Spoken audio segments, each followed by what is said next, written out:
Good morning everyone. I welcome you all on परम tricky master. हमने number system में एक एक्सरसाइज तो फिनिश कर दी भाई, और अब come to the point exercise 1.2 करनी है हमें। और इसका स्टार्ट हो रहा है कि ट्रू फॉल्स क्वेश्चन से। ट्रू फॉल्स क्वेश्चन से उसमें मैंने एक आपको बहुत अच्छा डायग्राम कराया था जिसमें आप पढ़ते ही आंसर, वो क्या था, इसका रिवीजन कर लो। अब देखो, यहां तक तो आपने कर लिया भाई। अब हमें इसमें एक बहुत ही छोटी सी चीज ऐड कर देनी है, उससे आपका पूरा चैप्टर आपके हाथ में आ जाएगा। अच्छा जी, वो क्या है? अब देखो सर, इस पे पूरा गौर फरमाइए। Natural number, whole number and integers, वो सब रैशनल का पार्ट है। रैशनल वाले सर्कल में आ रहे हैं ना। तो अब देखो एक सर्कल और, ये किसका है? इररेशनल। बताओ भाई, इररेशनल का कोई भी रिलेशन इन चारों में से किसी के साथ है? क्या उसका सर्कल किसी को टच तक कर रहा है? नहीं सर, वो तो उनसे बिल्कुल अलग है। और आपने तो इंट्रो में इतना अच्छा एक्सप्लेन किया कि हमको याद है कि रैशनल अलग, इररेशनल अलग। लेकिन अब ये भी कुछ एक नया सर्कल है। ये सर किसका? ये है रियल नंबर का। अब ये सर्कल ने तो सभी को अपने अंदर ले लिया, ठीक है। और मैंने आपको बताई थी एक ट्रिक कि अगर आप अंदर से बाहर की ओर जा रहे हो और लगा हो एवरी, जैसे नेचुरल से बाहर की ओर गए, ठीक है, लेकिन जाना कहां तक है? रैशनल और आगे रियल, तो होगा ट्रू। लेकिन अगर बाहर से अंदर की ओर आ रहे हो तो हो जाएगा फॉल्स, ठीक है। ये था ना। अब देखो, ये यो चारों हैं, एक ये क्लेरिफिकेशन अभी होना चाहिए आपको। बी केयरफुल के नेचुरल, होल, इंटीजर्स और रैशनल, इनका अगर रिलेशन इररेशनल के साथ कैसे भी दिया हो, आप एकदम से बोलोगे सर फॉल्स, इसका बिल्कुल भी रिलेशन नहीं बन सकता। जैसे दिया हो every natural number is irrational, तो इररेशनल बोल रहा हूं, फॉल्स होगा, ठीक है, क्योंकि इसका कोई रिलेशन इनके साथ है ही नहीं। ऐसे नहीं कर लेना कि अंदर से बाहर की ओर आए तो रास्ते में इररेशनल आया, हमने क्वेश्चन बना दिया और ट्रू भी बोल दिया। नहीं, अब मैंने आपको बहुत एक्सप्लेन अच्छे तरीके से, बहुत धीरे से किया है कि इनका रिलेशन इररिलेशनल के साथ होगा तो आप डायरेक्ट फॉल्स बोलोगे। लेकिन देखो, इररेशनल के आगे अगर आपने गाड़ी दौड़ाई तो रास्ते में आया रियल नंबर, ठीक है, इट मींस रियल का इररेशनल के साथ आप रिलेशन बना सकते हो, क्योंकि वो उसी के दायरे में आता है, ठीक है। जैसे every irrational number is real number, आप कैसे जा रहे हो? अंदर से बाहर की ओर, ऐसे, तो होगा सर ट्रू। लेकिन अगर every real number is irrational, तो बाहर से अंदर की ओर और बोलोगे सर होगा फॉल्स, ठीक है। और आपको ये मैं बता दूं कि आपके क्वेश्चन तो हो ही गए, जो क्वेश्चन थे वो तो आंसर भी हो चुके हैं, ठीक है। क्या क्वेश्चन था? Every irrational number is a real number, अंदर से बाहर की ओर, इट मींस इसका आंसर होगा ट्रू। और every real number is irrational, real से इररेशनल अंदर की ओर बोल दोगे सर फॉल्स। देखो, पहला और तीसरा पार्ट हमने कर लिया। लेकिन अब क्वेश्चन है सर, इसके आगे एक और भी लाइन लिखी है। Not only they asked us के ट्रू फॉल्स बताओ, उन्होंने लिखा है कि जस्टिफाई योर आंसर। वो कैसे लिखना है? तो आओ मेरे शेरों, कैसे करना है उसको भी बताते हैं आपको। पहले आप लिखो रियल नंबर की डेफिनेशन, वो भी कोई रट्टे वाली नहीं कि हमने रोहन भैया की कॉपी ली थी उसमें तो ये लिखा था और फिर आप हेड पे मार मार के पूरा प्रेशर डाल के याद करने की कोशिश करते हो एग्जाम में। ऐसे नहीं, जो आपको आती है, जो मैंने सिखाई है कि रियल नंबर क्या होता है। रियल नंबर ऐसे लिखोगे आप, real number, it contains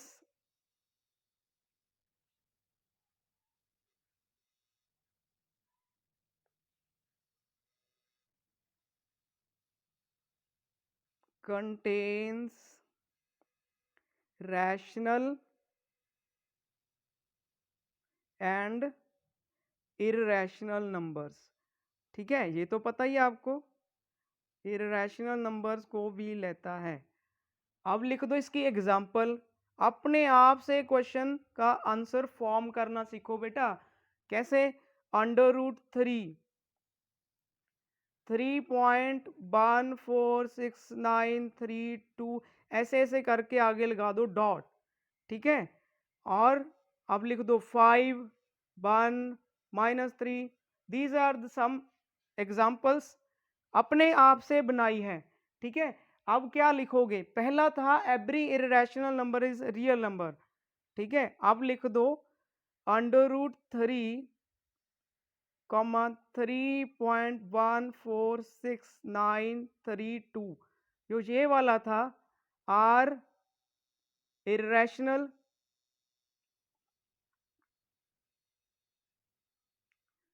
so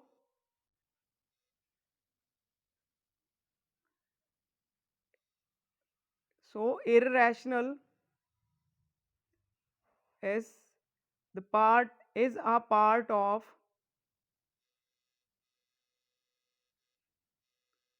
real number.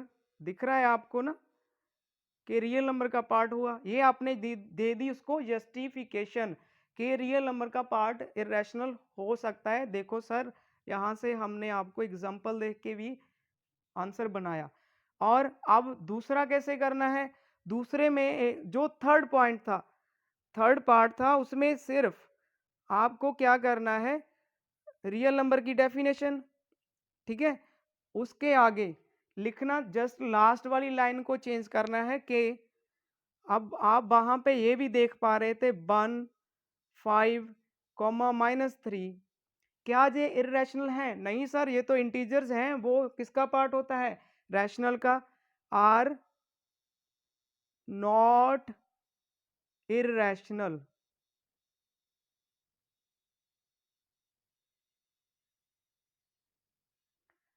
इतना आपको लिख देना है।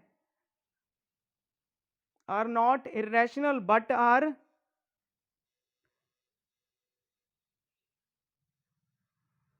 Real numbers.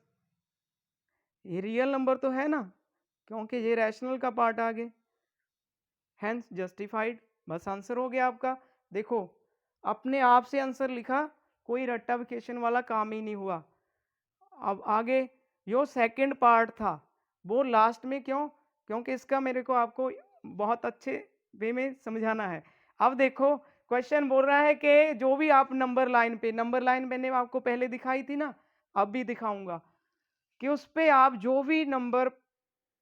जो भी पॉइंट प्लॉट करते हो वो कुछ ऐसा होता है, और वहां पे एम नेचुरल ही होना चाहिए।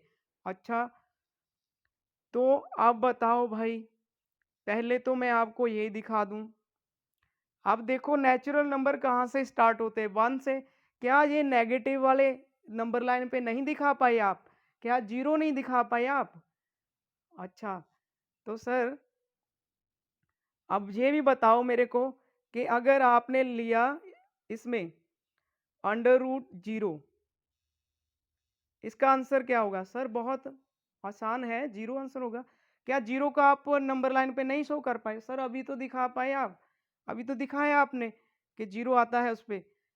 ठीक है, अब देखो आपको आंसर आता था, मैंने सिर्फ आपको लिखना सिखाना है। इसका आंसर क्या होगा? इसका आंसर होगा फॉल्स। क्यों? क्योंकि आपने पहले सीखा, पहले देखा उसको, और फिर आंसर किया।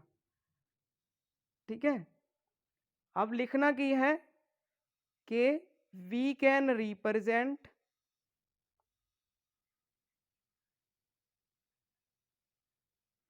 Under root 0।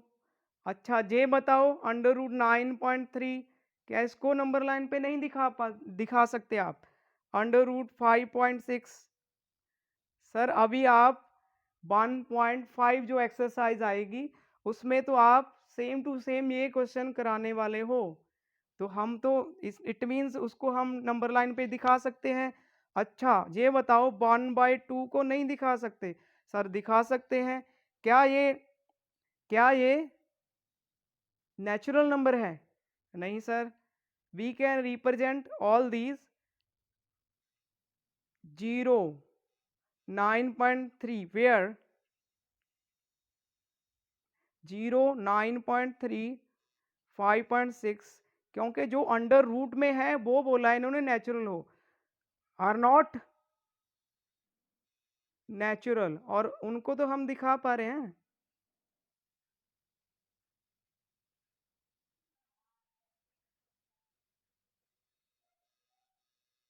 क्वेश्चन की ओर ध्यान दीजिए। क्वेश्चन क्या बोल रहा है? क्वेश्चन बोल रहा है सर आप मेरा स्वागत कीजिए। आज के बच्चों को ये मैं पूरी तरह से आता हूँ, उन्हें सिर्फ लिखना सिखा दीजिए। मैंने भी इसको बोला वेलकम भैया, आओ उड़ाते हैं तुम्हारे धड़ल्ले, ठीक है। अब देखो इसकी ओर, सब तुम्हें आता है। बोल रहा है कि यार क्या स्क्वायर रूट में अगर आप किसी भी पॉजिटिव इंटीजर को डालते हो, क्या वो सभी इरेशनल होते हैं? जैसे आपने इसमें डाला 2 इरेशनल, सर हाँ हमें तो इरेशनल ही दिख रहा है। 3, √4, √5, √6, इनकी बात कर रहा है कि इसमें अगर आप पॉजिटिव इंटीजर्स लेते हो तो क्या वो सभी के सभी इरेशनल होंगे? तो बताओ, मैंने एग्जांपल में भी आपको ये बताया था कि √4 का आंसर क्या होगा? 2। वहां पे मैंने आपको बताया था इरेशनल तभी होगा जब ये नॉन परफेक्ट स्क्वायर होगा।